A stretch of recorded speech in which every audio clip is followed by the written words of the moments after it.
শুভ অপরাহ্ন।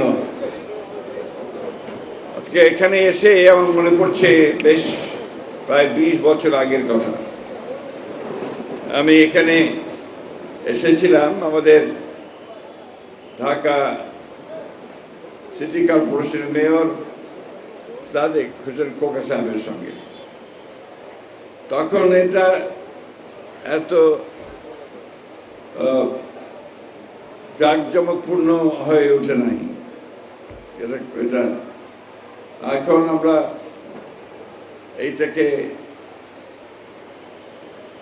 আমরা এর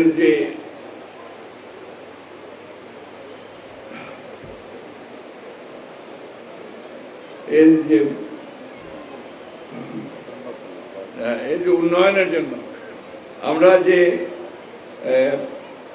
কথা দিয়েছি বিভিন্ন সময়, আমাদের সত্তার সাহেব কথা দিয়েছেন, সেই বিষয়গুলো আমরা সবসময় মনে রাখবার চেষ্টা করব। প্রিয় ভক্তবৃন্দ, বাংলাদেশের রাজনীতিতে ধর্ম নিয়ে অনেক বিভাজনের সৃষ্টি করা হয়। আমরা আমাদের রাজনীতিতে এই বিভাজন বিশ্বাস করি না। আমাদের যে রাজনৈতিক দর্শন শহীদ প্রেসিডেন্ট জিয়াউর রহমান সাহেব আমাদের দিয়ে গিয়েছেন, বাংলাদেশি জাতীয়তাবাদ, সেই বাংলাদেশি জাতীয়তাবাদের ভিত্তিতে সকল ধর্মের সকল বর্ণের মানুষের সঙ্গে একাত্ম হয়ে বাংলাদেশের উন্নয়ন আমরা কামনা করেছি। আমাদের দেশনেত্রী বেগম খালেদা জিয়া সেই একইভাবে তিনি সেই রাজনীতিকে এখানে করতে চেয়েছেন। এখন আমাদের যিনি প্রধানমন্ত্রী, আপনারা সবাই জানেন যে তিনি অতি অল্প সময়ের মধ্যে বাংলাদেশের মানুষের হৃদয় জয় করে চলেছেন। দীর্ঘকাল ফ্যাসিস্ট সরকারের অত্যাচারে নিপীড়িত হয়ে বিদেশে নির্বাসিত অবস্থায় ছিলেন।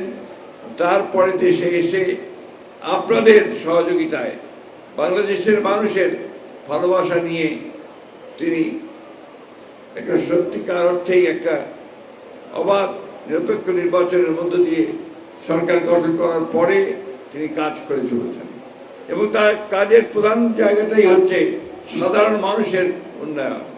আপনারা দেখেছেন যে তিনি এখন যে ফ্যামিলি কার্ড, কৃষক কার্ড, এবং আপনারা আরও লক্ষ্য করেছেন যে ধর্ম উপরেও তিনি কাজ করতে চাচ্ছেন। যে সমস্ত ধর্মীয় প্রতিষ্ঠানগুলো আছে, যেমন মুসলমানদের জন্য মসজিদ, তার ইমাম, মুয়াজ্জিম, মন্দিরের পুরোহিত, এবং আপনার বৌদ্ধ মন্দিরের যারা দায়িত্বে থাকেন তারা, এবং একই সঙ্গে চার্চে যারা দায়িত্ব থাকেন তাদেরকে তিনি একটা ভাতার ব্যবস্থা করেছেন, যেটা কখনোই কেউ চিন্তা করেনি। এইভাবে ধর্মকে সবার মধ্যে যেন সকলে ধর্ম পালন করতে পারে, সবার মধ্যে তিনি চেয়েছেন যে আমরা বাংলাদেশকে কোনো সুনির্দিষ্ট ধর্মের জন্য এখানে কেউ সুবিধা নিতে না পারে, বাংলাদেশ সবার জন্য কাজ করতে পারে। আপনাদের এখানে আসার আগে আমরা মাননীয় প্রধানমন্ত্রীর নেতৃত্বে আমরা আরেকটা সভাতে আমরা উপনীত হয়েছিলাম।